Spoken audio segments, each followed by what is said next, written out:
Hi, ഞാനിന്ന് തൃപ്പൂണിത്തുറ ഒരു ഷോപ്പിൽ പോയി. എൻ്റെ വീടിൻ്റെ തൊട്ടടുത്ത് തന്നെയാണ്. തൃപ്പൂണിത്തുറയിൽ വളരെയധികം തിരക്കാണ്, ഓണത്തിൻ്റെ തിരക്കാണ്. മഴയാണെങ്കിലും നല്ല തിരക്കുണ്ട്.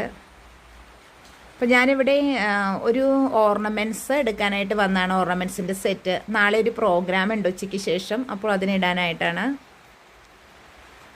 വളരെ നല്ല കളക്ഷൻസാണ് എല്ലാം. എനിക്ക് വളരെയധികം ഇഷ്ടപ്പെട്ടു എല്ലാം. പക്ഷെ ഞാൻ റെൻറ്റിനാണ് ഒരെണ്ണം എടുക്കുന്നത്. തൃപ്പൂണിത്തുറ ഏറ്റവും തിരക്കേറിയ ഷോപ്പ് കൃഷ്ണയാണ്. കൃഷ്ണ ആ തുണിക്കടയിലാണ് ഏറ്റവും കൂടുതൽ തിരക്ക് അനുഭവപ്പെടുന്നത്. റോഡിലൊന്നും അധികം ആളില്ല, മഴ കാരണമാണെന്ന് തോന്നുന്നു. പക്ഷേ സാമാന്യം നല്ല തിരക്കുണ്ട്. എന്നാൽ ഉച്ചയ്ക്ക് വൈകിട്ടോടുകൂടി നല്ല തിരക്ക് തന്നെയായി.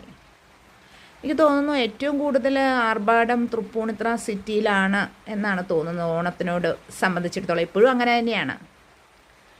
അപ്പോൾ ഞാൻ 2 സെറ്റ് ഓർണമെൻറ്റ്സ് എടുത്തിട്ടുണ്ട്. ഇതും അതിലൊന്നാണ്. അപ്പോൾ എല്ലാവർക്കും അഡ്വാൻസ്ഡ് ഹാപ്പി ഓണം.